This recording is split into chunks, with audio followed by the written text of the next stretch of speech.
हरे कृष्णा।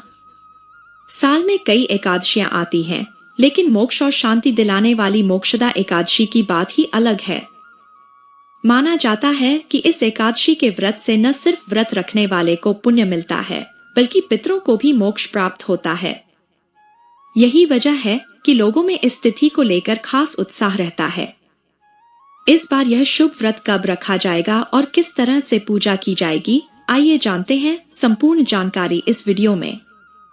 इस दिन गीता जयंती भी मनाई जाती है। मान्यता है कि इस दिन भगवान कृष्ण ने अर्जुन को गीता का ज्ञान दिया था।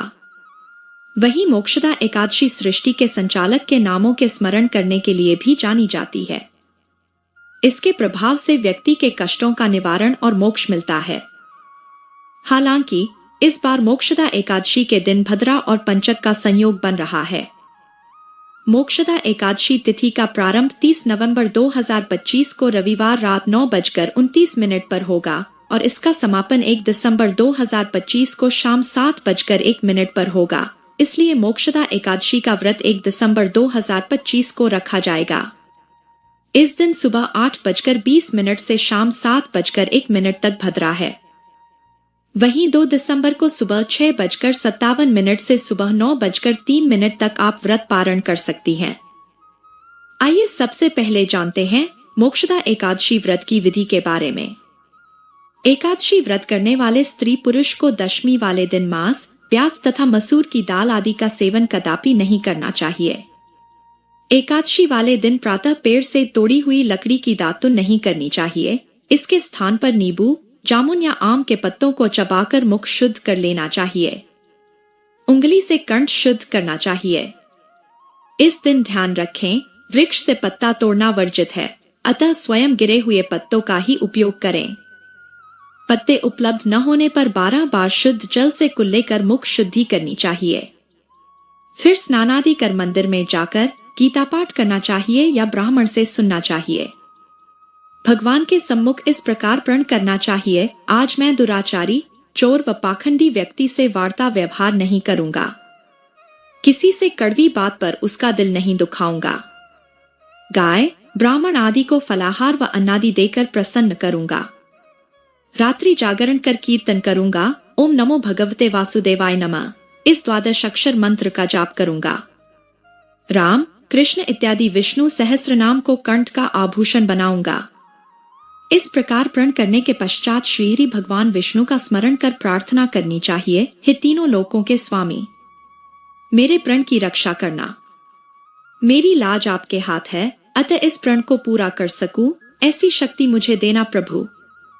यदि अज्ञानवश किसी निंदक से बात कर बैठें तो इस दोष के निवारण के लिए भगवान सूर्य नारायण के दर्शन करके धूप दीप से श्रीहरि की पूजा अर्चना कर क्षमा याचना करें।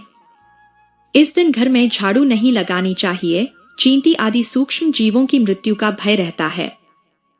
एकादशी के दिन बाल नहीं कटवाने चाहिए और न ही अधिक बोलना चाहिए।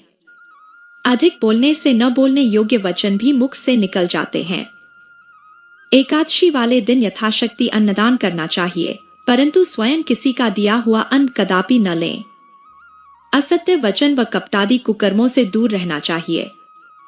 दशमी के साथ मिली हुई एकादशी वृद्ध मानी गई है। शिव उपासक तो इसको मान लेते हैं, परंतु वैष्णव योग्य द्वादशी से मिली हुई एकादशी का ही व्रत करें और त्रयोदशी आने से पूर्व व्रत का पारण कर लें।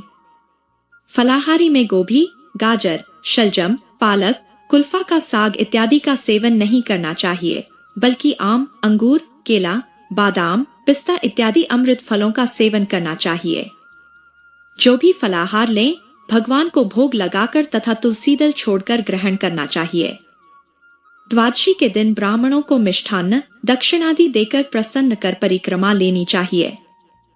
संतोष का फल सदैव मीठा होता है। सत्य वचन बोलने चाहिए तथा मन में दया भाव रखना चाहिए। इस विधि से व्रत करने वाला मनुष्य दिव्य फल को प्राप्त करता है। एकादशी व्रत पूजा के समय जिन वस्तुओं की आवश्यकता होती है, उन्हें एकादशी व्रत से पहले ही एकत्रित कर लेना चाहिए। फूल माला, गुलाब की पखुड़िया, दूब, आम के पत्ते, कुशा, तुलसी, रोली, मौली, धूप पत्ती, केसर, कपूर, सिंदूर, चंदन, प्रसाद में पेड़ा, बताशा, ऋतुफल, केला। पान, सुपारी, रुई, गंगाजल, अग्निहोत्र भस्म, गोमूत्र। अबीर, गुलाल, अक्षत, अभ्रक, गुलाब जल, धान का लावा। इत्र, शीशा, इलायची, पंचमेवा, हल्दी। पीली सरसों, मेहंदी, नारियल, गोला, पंचपल्लव, बंदनवार। कच्चा सूत, मूंग की दाल, उड़द काले, बिल्वपत्र। पंचरत्न, सप्तमृत्तिका, सप्तधान्य, पंचरंग एवं सर्वतोभद्र के लिए लाल सफेद वस्त्र। नवग्रह हेतु चौकी, घंटा, शंख, कलश, गंगा सागर, कटोरी, थाली, बाल्टी। कड़छी, प्रधान प्रतिमा, पंचपात्र, आचमनी, अर्घा, तष्टा। सुवर्ण शलाका, सिंहासन, छत्र, चवर, अक्षत, जौ, घी, दिया स्लाई आदि। हवन सामग्री में यज्ञ पात्र व समिधा आदि लें। यदि उपरोक्त सामग्री में से कोई वस्तु उपलब्ध न हो तो समाधान के रूप में उस वस्तु के स्थान पर अक्षत का प्रयोग किया जा सकता है। इस दिन पूजा नियमों के साथ साथ तुलसी से जुड़ी कुछ खास बातों का भी ध्यान रखना चाहिए, अन्यथा घर की सुख समृद्धि प्रभावित हो सकती है। साथ ही आर्थिक समृद्धि पर नकारात्मक असर पड़ सकता है। ऐसे में आइए तुलसी के पौधे से जुड़ी इन बातों को जानते हैं। मोक्षदा एकादशी के दिन तुलसी के आसपास साफ सफाई का खास ध्यान रखें। इस दौरान पौधे के आसपास जूते, चप्पल व कूड़ेदान जैसी चीजों को रखने की भूल नहीं करनी चाहिए। इससे घर की बरकत पर प्रभाव पड़ता है। कहते हैं कि एकादशी पर तुलसी में जल अर्पित नहीं करना चाहिए। पौराणिक मान्यताओं के मुताबिक इस दिन तुलसी माता विष्णु जी के लिए निर्जला व्रत रखती हैं और जल अर्पित करने से व्रत खंडित हो सकता है। इसलिए ऐसा भूलकर भी न करें, अन्यथा सुख समृद्धि प्रभावित हो सकती है। एकादशी पर विष्णु जी के भोग में तुलसी दल को शामिल करना शुभ होता है, लेकिन आप इस दिन तुलसी की पत्तियां न तोड़ें।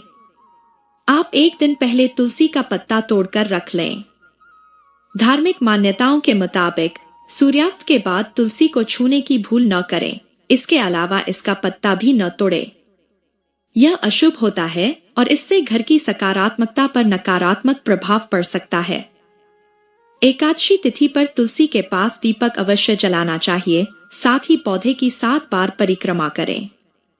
यह शुभ होता है और इससे व्यक्ति को मनोवांछित फलों की प्राप्ति होती है। यही नहीं, प्रभु भी प्रसन्न होकर अपनी कृपा बरसाते हैं। तो दोस्तों, उम्मीद है जानकारी आपको बेहद पसंद आई होगी। वीडियो को लाइक करें, चैनल को सब्सक्राइब करें और कमेंट में जय श्री कृष्णा अवश्य लिखें।